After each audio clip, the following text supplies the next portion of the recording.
going forward, I know Dana White has mentioned a move up to middleweight for Khamzat Chimaev. Now going forward, where do you see him fitting in to the UFC? Because it almost seemed like we were trying to usher him into that 170-pound opportunity at welterweight, which he may be too big for now. You know what's crazy is his coach, Andreas Michael, said yesterday, the next one will be at middleweight because he loves everything about the process, Ryan, but the weight cut. He just came flat out and said it. Okay. But that leads to my question. It's like, he's going down to 170. Everybody's kind of ushering him there. Well, Israel Adesanya gets through Alex Pereira. He's starting to lap his division. Why wouldn't a very fresh new guy in Khamzat Chimaev be welcomed at middleweight? And he will. So it's like, because I always wonder, right? When I look at these guys like Chimaev that dominate in the way that they do, I always ask myself this. When I put him against Robert Whittaker, do you favor him? Paulo Costa, do you favor him? When I put him against do you favor him? Dude, if he fought Alex, he would be a massive favorite because of the way that he fights. Because Pereira's a striker. He hasn't been in the game long enough to defend takedowns. It's like, how many of those guys would you favor Khamzat Chimaev to beat?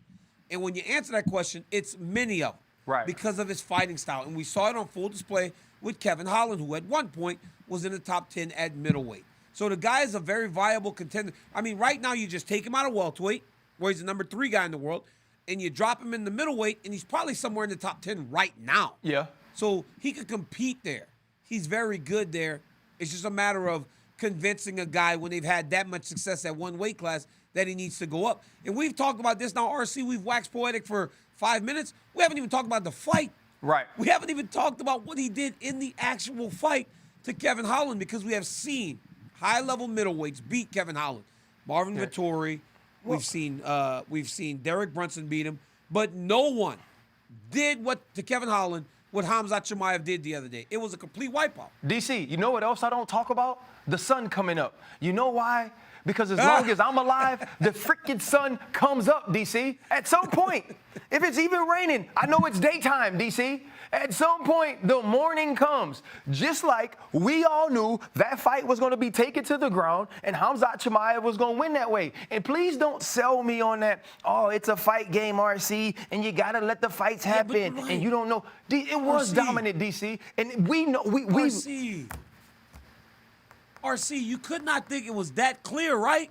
Like there had to be a part of you that when it became Kevin Holland, you had to go, okay, Kevin Holland has some submission skills. Kevin Holland has knockout skills. You had to feel a little bit better about it, right, Ryan? Like, just a little bit better about the matchup. He's younger. He's longer. He's not fighting this killer at the tail end of the career. This was a guy that is on a 2-fight win streak.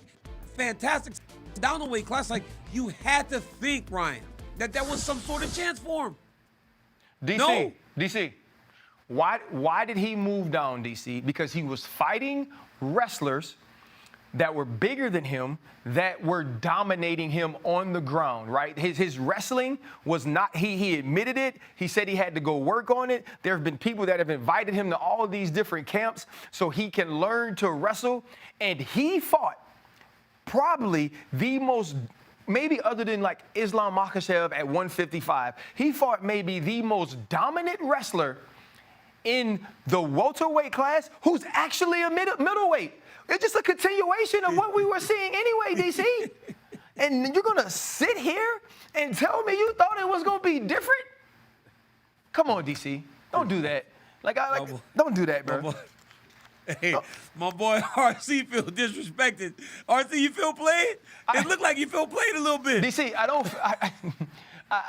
don't feel played as much as like I get it's our jobs to come on here and talk about the fights and continue to do a show and to do a very good show, but I'm not going to come on here and lie, bro. Like, I'm not going to lie. Like, we knew that was going to happen. The only thing that excited us a little more than, like, Nate Diaz and Kevin Holland is that Kevin Holland is young and fun, right? Like that was it. We thought it might be exciting.